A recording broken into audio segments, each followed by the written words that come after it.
किसकी ताकत है कि देश की प्रॉपर्टियों को बेचोगे? आपने घोषणा पत्र में नहीं लिखा, देश की जनता को धोखा दिया, धोखा न पड़े।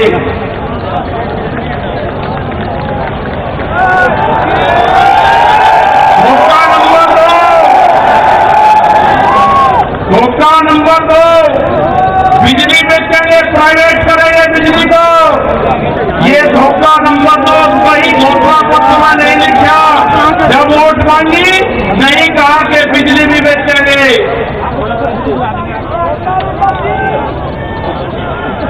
ये सड़क बेचेंगे, पूरी सड़कों पर टैक्स लगेगा और एनएच के आसपास 500 मीटर तक अपनी कोई चाय की दुकान और गुमटी भी नहीं लगा सकता। अगर किसी ने चाय का दुकान रखा तो वह जमीन उसकी गांव समाज में नीत होगी। ये सड़कों को बेचने का काम करेंगे। ये देख लेना क्या क्या चीज बिक्री है। ये सेल फॉर इंडिया का बोर्ड देश में लग चुका है। गर्मी यार बहुत गया है। ये है LIC, जो बड़ी कंपनी देश की, बैंक, ये सब बिक रहे हैं। इनके खरीदार कोई और नहीं है, खरीदार अडानी और अंबानी है। ये बिक रहे हैं सब। FCI की जमीन जहां पे हमारा भंडारण होता था, वे पूरी जमीन, पूरे गोदाम अडानी को दे दिए गए हैं। पूरी FCI के जो गोदाम है अडानी के कब्जे में है। आपके पास में, भारत सरकार के पास में कोई भी गोदाम अब नहीं बचा है। देश के बंदरगाह, पूरा जो समुद्र के तट से 100 किलोमीटर तक एक कंपनी को बेच दिए, वे बंदरगाह भी बिके। ये भी आपको जानकारी होनी चाहिए। वहां पे जो मछली पालन किसान हमारा था, जो नमक का किसान हमारा था, सब खत्म हो गए। बड़े बड़े बंदरगाह वहां पे बिक चुके हैं।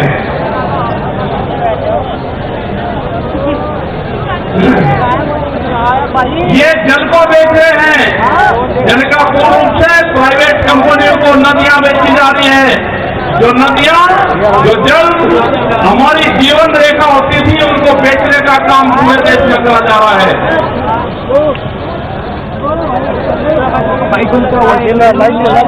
ये इंडिया ऑनलाइन सेल, मतलब कोई भी कीमत किसी भी चीज की लगा सकता है। भारत बिकाऊ है।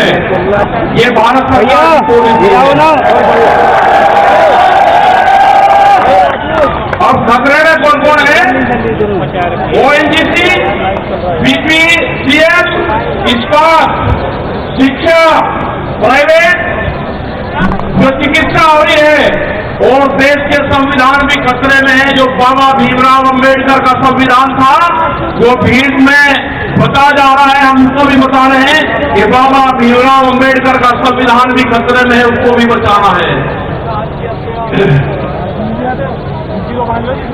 और ये खेती किसानी जिससे ये आंदोलन शुरू हुआ, ये खेती और किसानी भी बिक्री के कगार पे है। भाई हमारी समझ में जब आया, जब देश की खेती बिकने के कगार पाई, जब ही आंदोलन शुरू हुआ।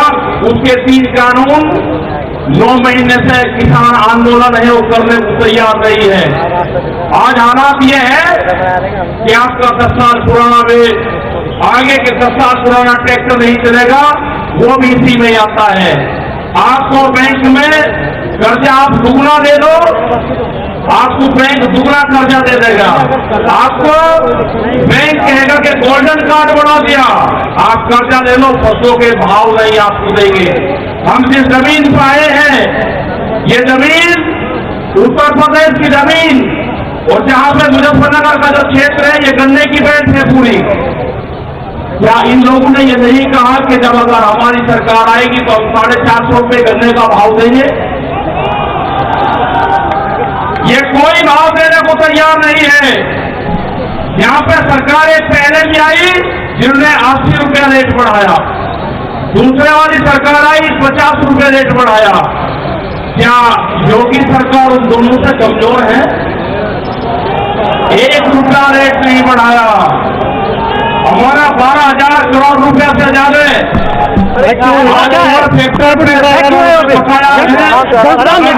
सरकार के तैयारी मेन राजनीति करते हैं। खाना खा रहे हैं क्या ना? ये राजनीति है यहाँ के लोग तुम्हारा हमें बहुत सारे लगाए गए। हम 9 महीने से आते हैं आप लोगों के बीच में वहां पे गए, आप वो जिम्मेदारी के साथ में वहां पे छोड़ गए। पूरा संयुक्त मोर्चा दिल्ली के चारों तरफ है, हम घर नहीं जाएंगे। मुजफ्फरनगर में भी आए, संयुक्त मोर्चे की मीटिंग में इस मैदान में आए, इस मैदान से बाहर मुजफ्फरनगर की जमीन पर पैर नहीं रखेंगे।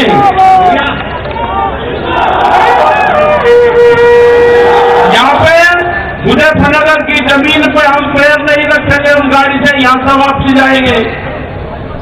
जब ये आंदोलन फतेह होगा, इस किसान और देश के जवान की जीत होगी, जभी हम यहाँ पाएंगे।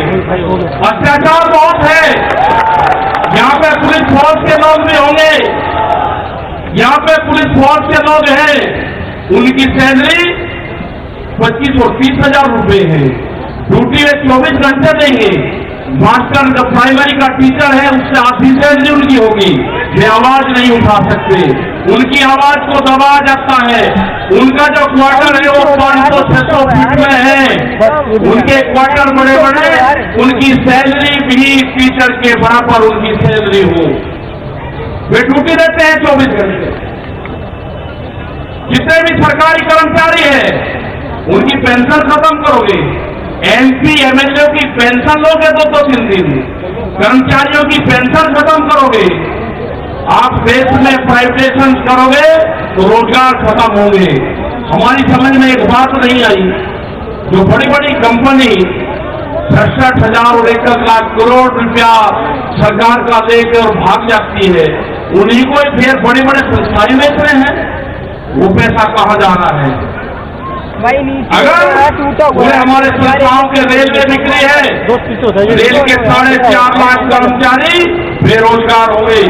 मैंने जो सफाई कर्मचारी है उनका बातचीत करी रेलवे के या किसी भी नगर पालिका के हो, 5,000 रुपये में सफाई कर्मचारी वाल्मीकि समाज के लोग नौकरी करेंगे। अगर ठेका पड़ता होगी तो रोजगार जाएंगे।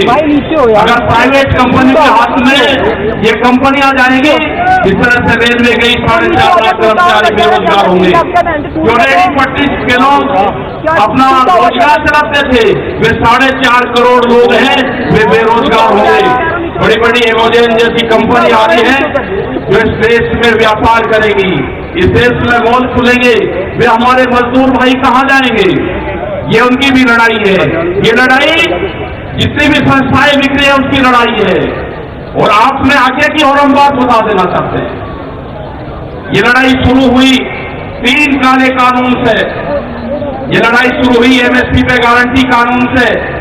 हमने एक ही जिले का एक डाटा भारत सरकार को दिया, यहाँ उत्तर प्रदेश के अधिकारियों को दिया, यहाँ के मुख्यमंत्री को दिया। रामपुर जिले में जो मंसूरी धान की खरीद होती है वो बिहार में पैदा होता है, उसको बेच रहा है यहाँ पे। वो पंजाब जाता है, हरियाणा जाता है। बड़े व्यापारी का धान फसलें MSP पे बिकती है, किसान की 10 से 15% बिकती है। ये आपको समझना होगा। पूर्ण रूप से फसलों के दाम नहीं तो वोट नहीं, ये नारा लगाना पड़ेगा। फसलों के दाम नहीं तो वोट नहीं। जब तक इस सरकार को वोट की चोट नहीं दोगे, ये दोनों बाहरी लोग हैं, इनको यहां से जाना होगा। अमित शाह, मोदी और योगी ये चुनाव जीत का है। ये उत्तराखंड से चुनाव जीत के प्रधानमंत्री बने, कोई ऐतराज नहीं। उत्तर प्रदेश की जमीन से जीत के गुजरात में गुंडागर्दी के दम पे आना हो, वहां पे पुलिस स्टेट है, वहां पर जीत के देश का प्रधानमंत्री बने, कोई ऐतराज नहीं है। लेकिन उत्तर प्रदेश की जमीन पे ये दंगा करवाने वाले लोग हैं, इनको यहाँ पे बर्दाश्त यहाँ की जनता नहीं करेगी। ये मिशन जो संयुक्त मोर्चे का है ये तय हो चुका है।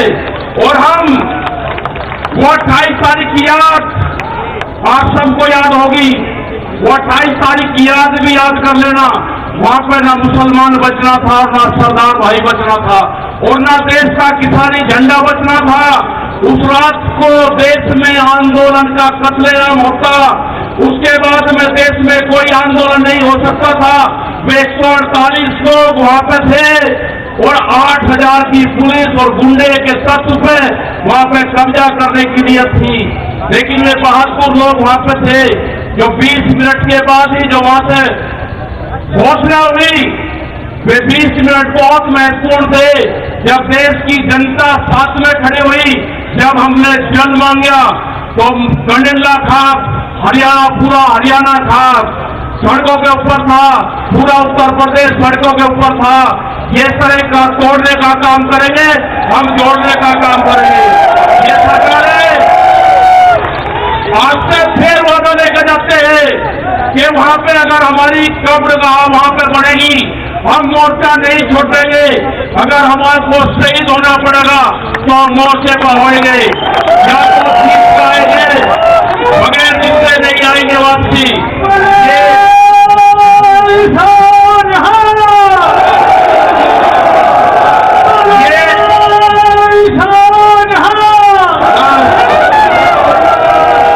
इस तरह की अगर सरकारें देश में होंगी तो ये दंगे करवाने का काम करेगी। पहले भी नारे लगते थे जब सिके साहब थे, अल्लाहू अकबर,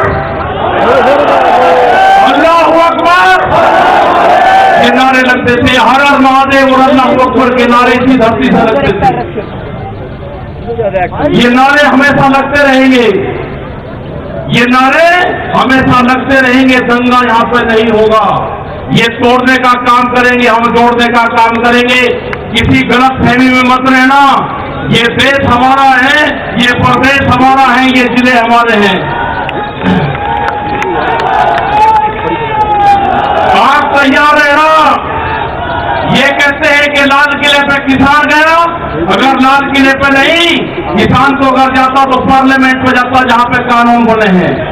लाल किले पे धोखे से लेके गए हैं आप हमको, हमारे लोग नहीं गए। धोखे से लेके आप लोग गए हैं।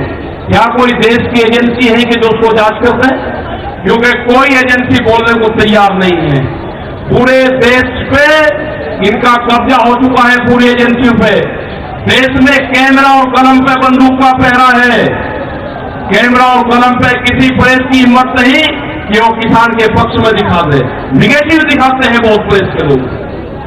तो इन सब लोगों को आपको ध्यान रखना है। ये आंदोलन जारी रहेगा। वो 28 तारीख की जो काली रात है उसको आप याद करते रहना। हम वहां से हटेंगे नहीं, किसी भी कीमत पर वहां से जाएंगे नहीं। देश के नौजवानों का रोजगार का सवाल है। 450 रुपया क्विंटल गन्ने का भाव की बात करी थी, वो चाहिए हमको। हमको फसलों पे एमएसपी की गारंटी चाहिए। प्रधानमंत्री ने कहा कि 2022 में फसलों के रेट दुगने होंगे, आमदनी दुगनी होगी। 3 महीने की बात रहेगी है। 1 जनवरी से बिकने वाली फसलें दुगने रेट में बेचेंगे। ये प्रचार हम करेंगे। हम जाएंगे देश की जनता के बीच में, पूरे देश में संयुक्त मोर्चा आंदोलन करेगा। और हमने बार बार कहा कि हमारे पंच भी यही है, हमारा मंच भी वही है। आपने बात सुनी। ये 20 लाख से ज्यादा लोग मुजफ्फरनगर की जमीन पाए। इन सब का बहुत बहुत धन्यवाद। सभी वालियों का धन्यवाद। अभी हमारे कुछ लीडर रह रहे हैं, आप उनकी बात सुनोगे। धन्यवाद। जय हिंद, जय भारत। वाहेगुरु जी का खालसा, वाहेगुरु जी की फतेह। बैठो बैठो। हमारे सतनाम जी 1 मिनट में आपका स्वागत करेंगे। सतनाम सिंह जी, ये बिल्कुल बात ठीक है कि ये लड़ाई आपके दम पे ही लड़ी जाएगी और जीती जाएगी। आपका दम पे ही ये लड़ाई जीती जाएगी। ट्रैक्टरों को तैयार रखना, कभी भी जरूरत पड़ सकती है उनकी।